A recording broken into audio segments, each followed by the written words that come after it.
بسم اللہ الرحمن الرحیم۔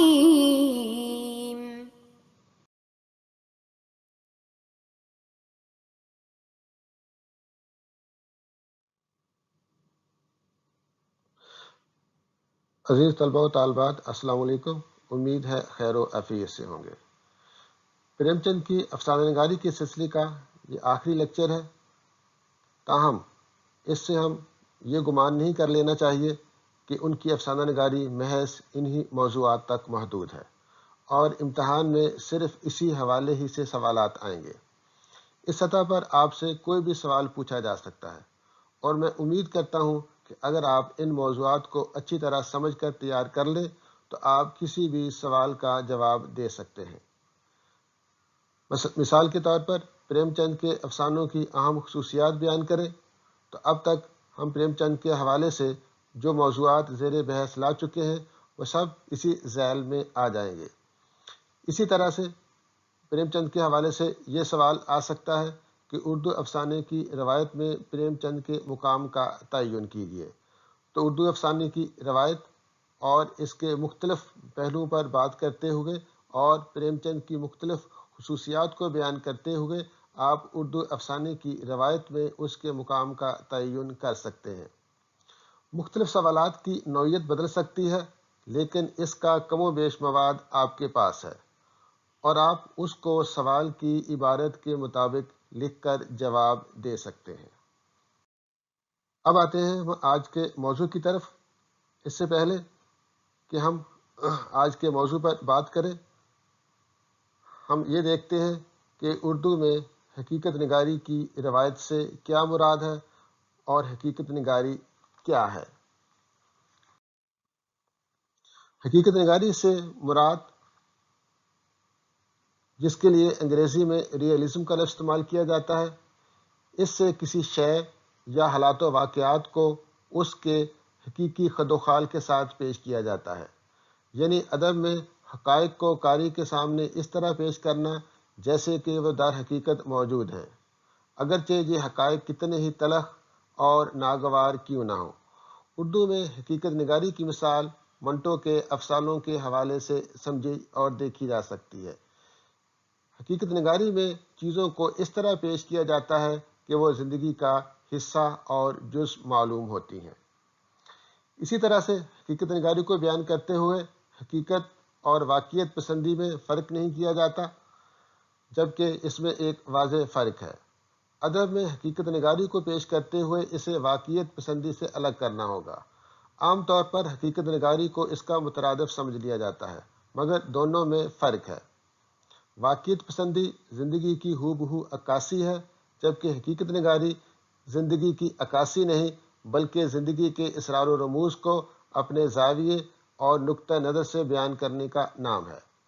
کوئی بھی حقیقت نگار اپنے مزاج کے پیش نظر زندگی کے کسی خاص پہلو کو جب انفرادی انداز میں بیان کرتا ہے تو اسے حقیقت نگاری کے ذیل میں رکھا جا سکتا ہے، لیکن اس کا انداز بیان ایسا ہو کہ جو کچھ وہ کہہ رہا ہے اس پر حقیقت کا گمان ہو۔ اردو میں حقیقت نگاری کی یہ روایت مغرب سے آئی۔ حقیقت نگاری کی تحریک 19ویں صدی میں فرانس میں شروع ہوئی، جس نے نہ صرف مغربی ادب کو متاثر کیا بلکہ مشرقی ادب پر بھی اپنے گہرے اثرات مرتب کیے۔ حقیقت پسندی کی تحریک شعوری طور پر 1830 کے بعد انقلاب فرانس کے بعد شروع ہوئی اور 50 سے 80 تک اس کا یورپ میں خوب چرچا رہا، لیکن ابتدا ہی سے اس تحریک پر اعتراضات شروع ہو گئے تھے، کیونکہ اس میں تخیل کی بجائے حقیقت پر ایسا زور دیا گیا کہ کوئی بھی معاشرہ اس کا متحمل نہیں ہو سکتا تھا۔ شاید منٹو پر اعتراض کی ایک وجہ یہ بھی ہو۔ اردو میں حقیقت نگاری کا آغاز۔ جہاں تک اردو ادب میں حقیقت نگاری کا تعلق ہے تو اس کی ابتدا سر سید تحریک سے کی جا سکتی ہے۔ یہ وہ زمانہ تھا جب برصغیر کے مسلمانوں کے ذہنوں پر انتہائی قدامت پسندی کا غلبہ تھا۔ معاشی سیاسی ابتری نے مسلمانوں کو ذہنی طور پر مایوس کر دیا تھا اور وہ بد دل ہو کر کسی بھی نئی چیز کو ذہنی طور پر قبول کرنے سے قاصر تھے۔ ان حالات میں سر سید احمد خان نے ادب کی اہمیت کو سمجھتے ہوئے اس کی افادیت کو برتا استعمال کیا، جس کے نتیجے میں انہوں نے ادب کو رومانویت کے تخیل اور تصور سے نکال کر حقیقت نگاری سے روشناس کیا اور اسے اپنے عہد کا ترجمان بنا دیا۔ اب ہم دیکھتے ہیں کہ اردو افسانے میں حقیقت نگاری کا آغاز کہاں سے اور کب سے ہوا۔ حقیقت نگاری کے حوالے سے جو پختہ ادب پریم چند نے تخلیق کیا وہ اپنی مثال آپ ہے۔ پریم چند سے پہلے اردو ادب کا محور رومانویت کے گرد گھومتا تھا، لیکن پریم چند نے اپنے افسانوں اور ناولوں میں گاؤں اور شہر کی زندگی کا حقیقی عکس پیش کیا۔ بطور حقیقت نگار پریم چند کی انفرادیت یہ ہے کہ انہوں نے بجائے کسی ایک قوم، ذات، فرقے اور مذہب کے تمام انسانوں کو درپیش مسائل اور سماجی برائیوں کی نشاندہی کی۔ در حقیقت پریم چند نے دیہی معاشرے اور شہروں میں پھیلے ہوئے تضادات اور اس عہد میں پھیلی ہوئی سماجی برائیوں، سیاسی، معاشی اور سماجی زندگی کے عشوب کو جس طریقے سے بیان کیا وہ بلا شبہ انہیں اردو افسانے میں حقیقت نگاری کا نقش اول ثابت کرتا ہے۔ اس کا حوال پریم چند کے ابتدائی مجموعے سوز وطن سے ہو جاتا ہے۔ سوز وطن اس حوالے سے حقیقت نگاری کا ترجمان ہے کہ انہوں نے باوجود کہ تخیلی اور داستانی ادب سے اپنے تحریر کا آغاز کیا، لیکن سوز وطن کے پس منظر میں وطن پرستی کا جذبہ ان کے افسانوں کو حقیقت نگاری کا ترجمان بنا دیتا ہے۔ ان افسانوں کے عنوانات ہی سے ان کے موضوعات کا اندازہ کیا جا سکتا ہے، اور دنیا کا سب سے انمول رتن سراسر ایک فرضی کہانی ہوتے ہوئے ایک سچے اور قومی جذبے کا ترجمان ہے۔ اس افسانے میں خون کے آخری قطرے کو آزادی وطن کی قیمت بتا کر ہندوستانی عوام کو حب الوطنی کے جذبے سے سرشار کر دیا ہے۔ اس افسانے میں جس طرح وطن کی محبت کے جذبے کو بیان کیا گیا وہ اس دور کو حقیقت نگاری کا دور بنا دیتا ہے۔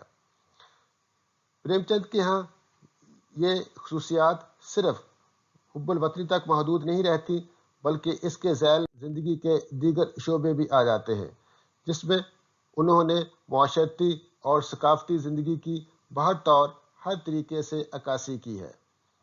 پریم چند نے اپنے افسانوں میں جس فرد اور معاشرے کو بیان کیا، اس کے گہرے مشاہدے، فکر، تخیل اور جذبات کی متوازن آمیزش نے انہیں افسانہ نگاری کے بام عروج تک پہنچا دیا ہے۔ پریم چند نے اپنے افسانوں میں انسان دوستی اور عوام کے مسائل کو نہایت مہارت سے پیش کیا۔ دیہاتی ہونے کے ناطے وہ معاشرتی زندگی اور ثقافتی زندگی کی بھرپور عکاسی کرتے ہوئے نظر آتے ہیں، جس کا بہترین احوال ان کے افسانوں میں بوڑھی عورتوں کے کردار کی صورت میں دیکھا جا سکتا ہے۔ یہاں پر جس کا بہترین نمونہ ان کے افسانوں میں بوڑھی کاکی، عیدگاہ، حج اکبر، اس طور کے افسانوں میں انہوں نے بوڑھی عورتوں کے کرداروں کو جس حد تک پیش کیا ہے اسے انہوں نے پورے معاشرے کا ترجمان بنا دیا ہے۔ اسی طرح سے پریم چند کے افسانوں میں جس طریقے سے انہوں نے دیہی زندگی کی ترجمانی کی، اس کا حوال ایک پورے لیکچر کی صورت میں آپ کے سامنے آ چکا ہے۔ پریم چند کے افسانوں میں ہمیں اس سچی زندگی کی تعمیر نظر آتی ہے، اور اس کی بہترین مثال دیہات کی زندگی کا احوال ہے۔ ان افسانوں میں دیہاتی زندگی ہنستی، بولتی، سسکتی، بلبلاتی ہوئی نظر آتی ہے۔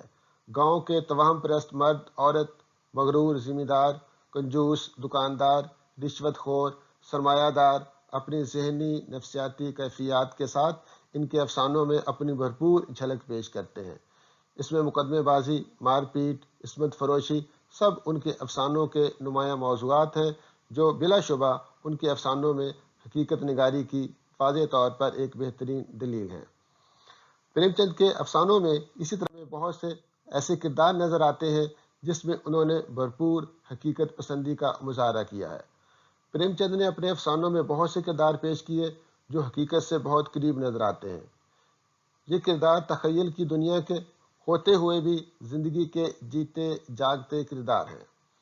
یہ کردار مصنف کے ہاتھ کٹ پتلی نہیں، بلکہ کہانی میں پیش آنے والے واقعات کے مطابق ارتقاء کے مراحل سے گزرتے ہیں۔ یہ کردار جس طبقے سے تعلق رکھتے ہیں وہ پریم چند کی زندگی کا بڑا حصہ انہی کے درمیان گزرا ہے۔ ان کرداروں کی جو تصویر پیش کی ہے وہ سچی اور حقیقت سے قریب تر ہے۔ اس میں امیر، غریب، مہاجن، وکیل، کسان، ذمہ دار، جو تصویریں پریم چند نے پیش کی ہیں، سب گہرے مشاہدے اور حقیقت پسندی کی وجہ سے زندگی کی حرارت سے معمور نظر آتی ہیں۔ اسی طرح سے انہوں نے اپنے افسانوں میں بیوہ عورتوں کے مسائل کو بیان کیا، جس میں خاص طور پر ان کا افسانہ بد نصیب ماں قابل توجہ اور قابل ذکر ہے۔ اسی طرح سے اگر ہم پریم چند کے افسانوں کا حقیقت پسندی کے حوالے سے ذکر کریں تو یہ بحث ان کے شہرۂ آفاق افسانے کفن کے بغیر مکمل نہیں ہو سکتی، جسے بلا شبہ ہم حقیقت نگاری کا نقطۂ عروج کہہ سکتے ہیں۔ پریم چند نے اپنے افسانوں کو حقیقت سے قریب کیا۔ انہوں نے عوامی زندگی کو کا ترجمان بنایا، محنت کش طبقے کے احساسات، جذبات اور ان کے مسائل کو پیش کیا۔ انہوں نے معاشرے کی اصلاح کے لیے اپنی تمام ممکنہ صلاحیتوں کا استعمال کیا، اور اس کی ایک بہترین مثال ان کا افسانہ کفن ہے۔ ان کا یہ افسانہ ایک نئے طرز کی بے باک، بے رحم حقیقت کا ایسا نمونہ ہے کہ جس کی مثال شاید افسانوی ادب میں نظر نہ آتی ہو۔ شاید اسی کا نتیجہ ہے کہ اس کے بعد انہوں نے نئی بیوی اور راہ نجات اور اس حوالے سے ایسے افسانے تخلیق کیے کہ جسے ہم اردو میں حقیقت نگاری کی بہترین مثال کہہ سکتے ہیں۔ پریم چند کی حقیقت نگاری کے بارے میں ہم یہ کہہ سکتے ہیں کہ انہوں نے زندگی کو جیسا پایا اسے اپنے نقطہ نظر سے ویسا ہی بیان کر دیا۔ وہ اس سرزمین کو جنت کا ٹکڑا بنا کر پیش کر سکتے تھے، مگر انہیں ویسا ہی دکھایا جیسے وہ اصل میں ہے۔ ان کی حقیقت نگاری ان کے تجربات اور مشاہدات کا نتیجہ ہے۔ یوں ان کے افسانے اپنے عہد کے قومی، سیاسی، سماجی رجحانات کے آئینہ دار ہیں۔ اسٹوڈنٹس،